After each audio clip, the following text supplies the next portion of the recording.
Aujourd'hui, on va parler de la théorie du vachier. Va, plus loin, chier. Pas le vachier, celui qui s'occupe de la vache.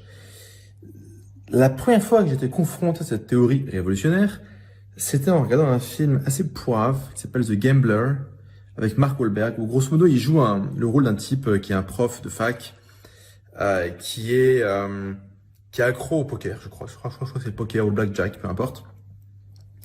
Et, euh, et qui est aussi l'héritier, je crois, plus ou moins, d'une famille pété de thunes, peu importe quoi.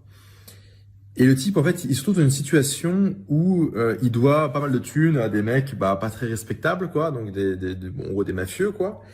Et il se retrouve en réunion avec le mafieux, donc le de big boss mafieux, avec peut-être le stagiaire du mafieux, grosso modo, et lui. Et il doit, je sais pas, mettons 100 000 balles au mafieux, je sais plus c'est quoi le montant. Et le mafieux lui demande, mais attends, mais c'est pas toi qui as gagné dans mon casino 200K genre l'autre jour? Il dit, ouais. T'as fait quoi avec la thune? Bah, je l'ai rejoué. Et alors? Bah, je l'ai perdu. Et là, le mafieux lui explique à lui la théorie du vachier. En fait, il lui explique à lui pour, en fait, donner une leçon à son stagiaire. Le vachier, d'après le film, c'est, déjà, tu paies tes putains de dettes. Et après, tu t'achètes une baraque, même pour tu t'en fous. Un pick-up Toyota qui est increvable.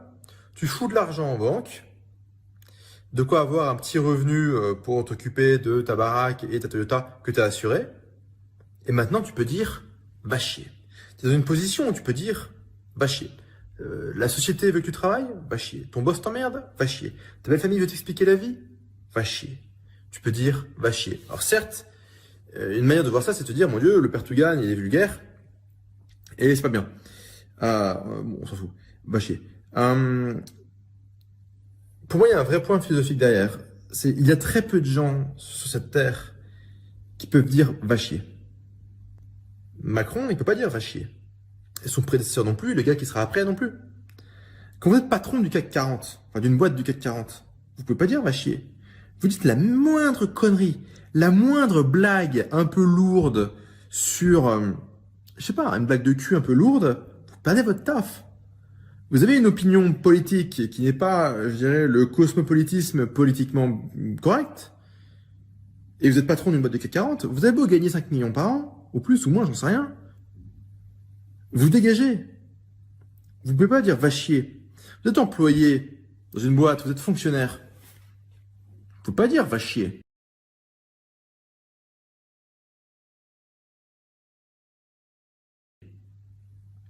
C'est l'ambition que j'ai pour vous et l'une des raisons pour laquelle on fait ces programmes et qu'on travaille ensemble, c'est pour pouvoir vous amener vous dans une situation où vous pouvez dire va chier. Comprenez bien ce que je vous dis. Il ne s'agit pas de dire va chier à tout le monde, ça sert à rien. C'est pas du tout constructif. Ça n'a aucun intérêt. Bon. Ça consiste dans une position où vous pouvez le dire. Pourquoi? Parce que vous avez différentes sources de revenus, issues de différents business models, avec différents sites, pour lesquels les clients proviennent de sites, enfin de sources de trafic différentes. Et puis c'est ce qui crée, vous en avez d'autres. Une source de revenus disparaît, vous en avez d'autres. En plus de ça, si vous voulez avoir un taf, mais très bien. Si vous voulez vivre votre passion, très bien. Si vous voulez faire le tour du monde, très bien. C'est notre position de dire va chier. La question que j'ai pour vous, c'est quoi votre chiffre? C'est quoi le chiffre qu'il vous faut de revenus nets, j'ai bien net d'impôts, parce que si vous vivez en France, vous faites raqueter hardcore par l'État, donc il ne reste pas grand-chose, mais c'est quoi le revenu net qu'il vous faut pour être en position de dire va chier? Pour être en position de vous dire, ce matin, je me réveille, non, je taffe pas, j'ai pas envie. Ce matin, j'ai pas envie d'aller au taf, j'y vais pas, je me casse, j'arrête. Je peux dire va chier. Moi, quand j'étais gosse, bon, je vais passer pour un autiste, mais c'est pas grave, mais quand j'étais gosse, je devais aller à l'école. Et donc, j'ai mes parents, j'ai pas envie d'aller à l'école, j'aime pas l'école. Ils disent, non, mais t'as pas le choix. Comme ça, j'ai pas le choix. Bah, c'est la vraie vie, c'est comme ça. Après, j'arrive à l'école et, mais je sais pas, mettons que je suis au collège, ok? Au collège, j'ai cours de musique. Et le connard de gauchiste, de prof de musique, il veut que je joue de la putain de flûte. Sauf qu'en fait, moi, on dirait pas, mais je suis incapable de coordonner mes doigts pour jouer à la flûte. C'est un truc, nerveusement, je suis pas câblé pour.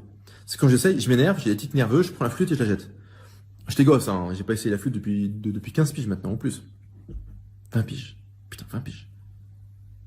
Plus de 20 piges. Merde, bon bref. Non, non, moins. Non, peu importe. Euh,